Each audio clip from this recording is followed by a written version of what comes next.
আগের ভিডিও সূত্র ধরেই বলি, এতক্ষণ মেয়েদের কথা বলছিলাম যে শ্বশুরবাড়ি সাপোর্টিভ না হলে এগুলো সমস্যা তো মেয়েদের ফেস করতে হচ্ছে এখনকার দিনে। এবার ছেলেরাও কি এই জাতীয় কি বলবো আক্রোশের শিকার হচ্ছে না?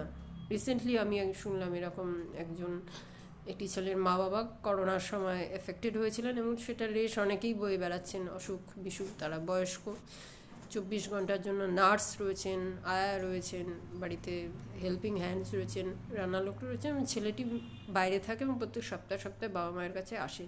তার বিয়ে হয়েছিল এবং বিয়ের পর মেয়েটি ছেলেটির সাথে বাইরে থাকতো এবং সে বাবা মায়ের কাছে ছেলেকে আসতে দেবে না, এবং সে নিজেও এসে শ্বশুর শাশুড়ির সেবা করবেও না। সে নিজেও একটা ব্যবসা করে এবং ছেলেটি তো চাকরি করে।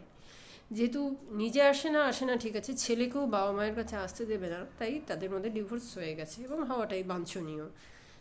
এই যে এরকম অনেক ছেলেরা, অনেক পুরুষ বন্ধুরাই শিকার হচ্ছেন মেয়ের মানে তার ওয়াইফের অত্যাচারে, বা শ্বশুরবাড়ির তরফ থেকে তার মেয়েকে দিয়ে কোনো না কোনোভাবে তার বাড়িতে বা তার ওপর প্রেশার ক্রিয়েট করা হয়, এটা করতে হবে, এটা করা যাবে না, ওটা করা যাবে না, তোমার বাবা মায়ের জন্য এটা করা যাবে না।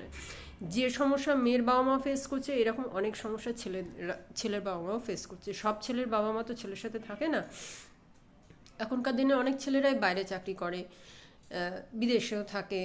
তো সবাই তো বাবা মাকে সাথে নিয়ে থাকে না, এবং বাবা মা এরা ম্যাক্সিমাম ক্ষেত্রে নিজেদের বাড়ি ছেড়ে যেতে চায় না। এটা তো খুব স্বাভাবিক ব্যাপার। ছেলের সংসারে কোন বাবা মাই বা বোঝা হয়ে থাকতে চায়? যতক্ষণ নিজের মান সম্মান আছে, রোজগারের জায়গা আছে, সবাই নিজের মেরুদণ্ডটা বজায় রাখতে চায়।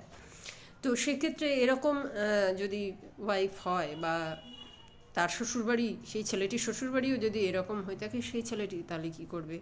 তারাও এরকম ডিভোর্সের পথ বেছে নেয়, এবং অনেক ছেলে আছে মুখ বুজে সহ্য করে গেছে বছরের পর বছর এবং মানিয়ে নিয়েছে, কারণ তারা হয়তো বিচ্ছেদের পথটাকে সম্মানের চোখে দেখছে না, বা সমাজ কী বলবে সেটাও অনেকে মেনে নিয়েছে।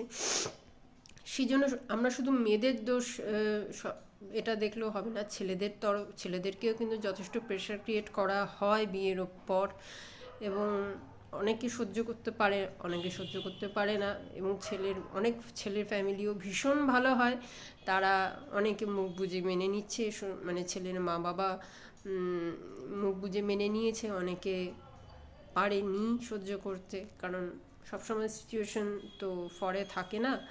তো এই যার কারণে এই বিয়ে করার আগে না এই বিষয়গুলো খোলাখুলি আলোচনা করা ভীষণ দরকার। বিয়ে করার পরে এই সর্বনাশটা কেউ কারো জীবনে ডেকে আনবেন না, এটা বাঞ্ছনীয় নয়।